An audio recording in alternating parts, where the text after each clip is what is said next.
Olá, desenvolvendo! Tudo bem com você? No vídeo de hoje eu vou compartilhar aqui com vocês o que eu aprendi sobre o pensamento sistêmico, o novo paradigma da ciência. E todas as referências que eu usei para fazer esse vídeo estarão aqui na descrição desse episódio. Agora, sem mais enrolação, Fran, solte a vinheta.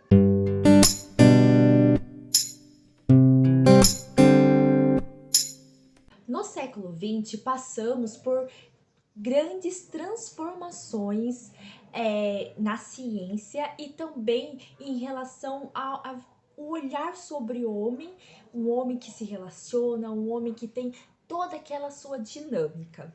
E hoje a gente vai começar a nossa reflexão sobre o pensamento sistêmico através do conceito paradigma, que, segundo Capra, acho que eu estou pronunciando certo, eu vou deixar na descrição desse episódio o nome dele correto.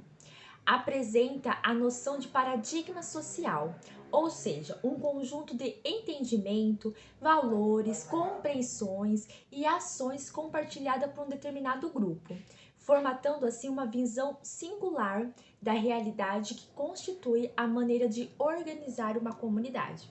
Era esta definição que Capra tinha sobre paradigma. Podemos dizer que toda comunidade, todo grupo tem o seu paradigma, e é a partir desse paradigma que as pessoas organizam os seus argumentos, criam as suas explicações para os mais diversos tipos de acontecimentos que acontecem em suas vidas. E, além desses paradigmas existentes em cada grupo, em cada comunidade, também temos os paradigmas da época. Por exemplo, na antiguidade, até próximo do final da Idade Média, tinha como o homem valorizava o paradigma religioso. A divindade era o centro de tudo, era o centro das coisas. Hoje, com as novas descobertas de novos mundos, temos que outra forma de explicar o mundo, temos outras teorias, outras leis que acabou que tirando a divindade como centro de tudo, como centro das coisas. A ciência foi colocado também, a ciência e os seus conhecimentos, as suas verdades absolutas foram colocadas em xeque e hoje em dia são reanalisadas, são muitas vezes desconstruída e construída outras verdades, enfim, novos paradigmas para as nossas épocas, para os tempos atuais, estão sendo criados, estão sendo, como posso dizer, estabelecidos em nossa sociedade. E foi na física que os cientistas observaram que não é possível ter o mesmo olhar, determinar verdades absolutas para tudo e para todas as coisas, sem considerar as particularidades de cada caso, de cada pessoa, de cada pesquisa. E aí vocês podem me perguntar, Fran, como eles conseguiram chegar nesta conclusão? Através da explicação da matéria subatômica, que apresentou características duais. Por vezes apresentava uma característica de partículas materiais e por outras vezes comportavam-se como ondas. Nada de nenhuma precisão aparente. E outras áreas das ciências também observaram que todas as pesquisas apresentam suas subjetividades, detalhes que por vezes influenciam nos fatores dos estudos científicos. O pensamento sistêmico, ele se situa no marco da pós-modernidade. O modernismo, que é tido como uma tradição filosófica deixa isso aqui, ó, filosófica ocidental, que entende a verdade, que entende os conhecimentos como algo objetivo, fixo, que foca mais na verdade absoluta, vamos dizer assim, que compreende também que o conhecedor e o conhecimento são independentes, ou seja, o pesquisador ele consegue fazer uma pesquisa e ficar sempre 100% neutro durante esta pesquisa.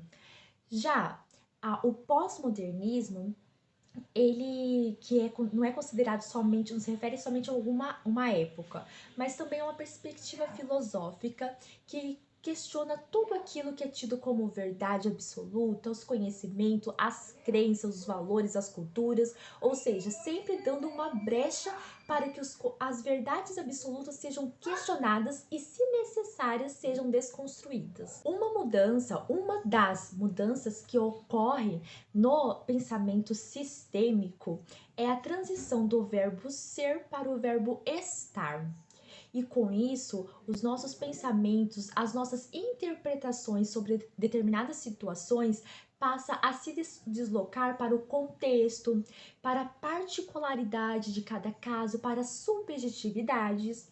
Por exemplo, dizer que eu sou tímida é diferente de dizer que eu estou tímida.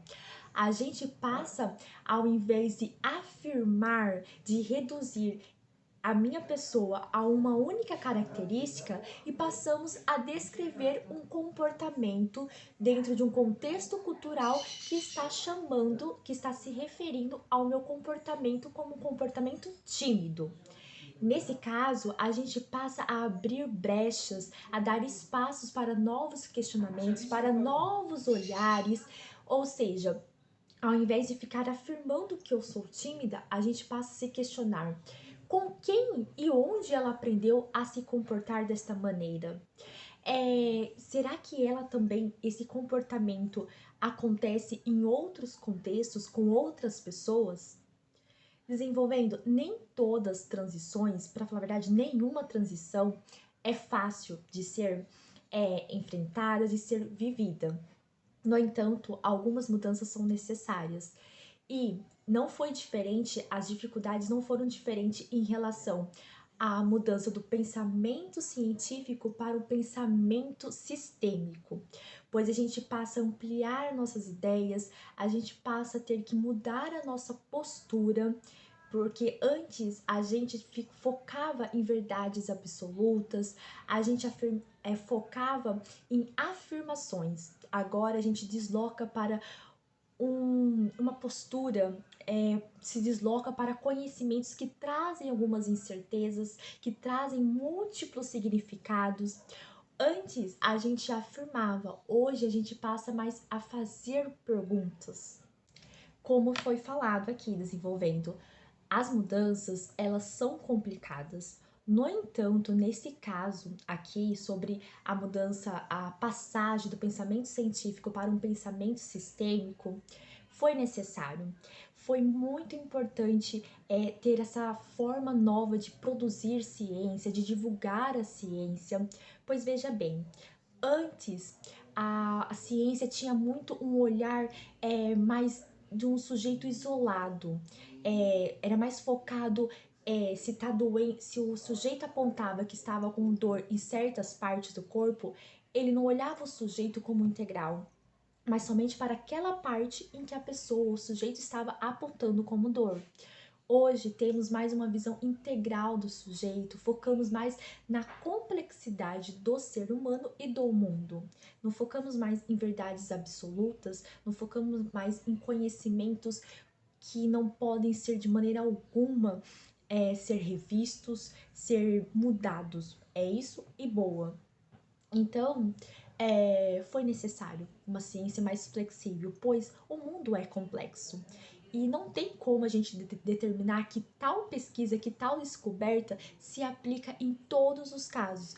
Ainda que venha a ter várias características parecidas, ainda assim, algum detalhe ali e aqui pode mudar toda, toda a forma da pesquisa, toda a forma da situação. Então, é preciso sim uma ciência mais flexível e com um olhar mais amplo, mais diverso.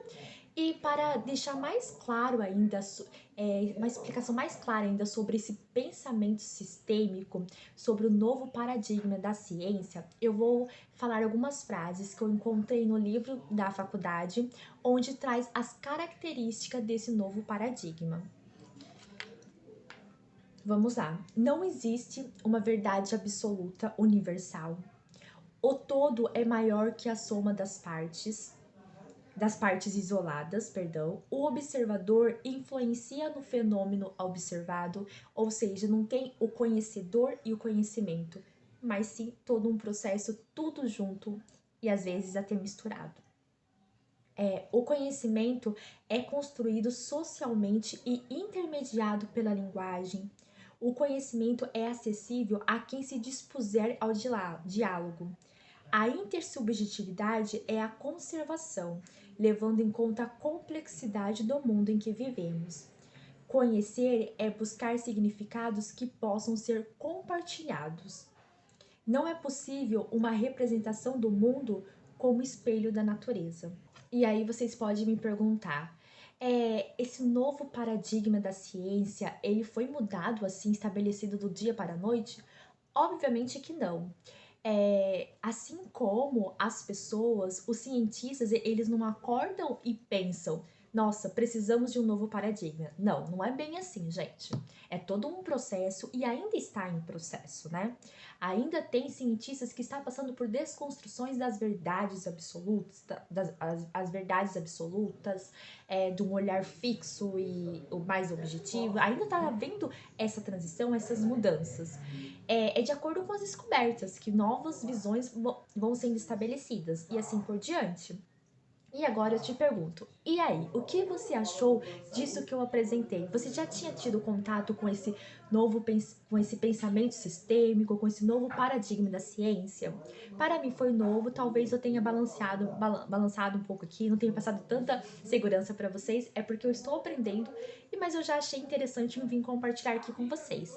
Eu espero muito que vocês tenham gostado, que o barulho externo não tenha atrapalhado, porque aqui em casa hoje tá movimentado e eu precisava gravar esse vídeo. Enfim, peço desculpa e eu espero que isso não tenha sido o ponto para vocês ficarem desatentos e não focar assim, ó, em mim e nos conteúdos. Bom, era isso. Não esqueça de curtir, comentar, compartilhar e te convido a se inscrever caso não seja inscrito. Te convido também a me acompanhar lá no Instagram, Franciele Silva Real. E era isso. Um beijo enorme, fiquem com Deus. Um beijo da Franciele Silva, uma estudante de psicologia, e é isso. Tchau!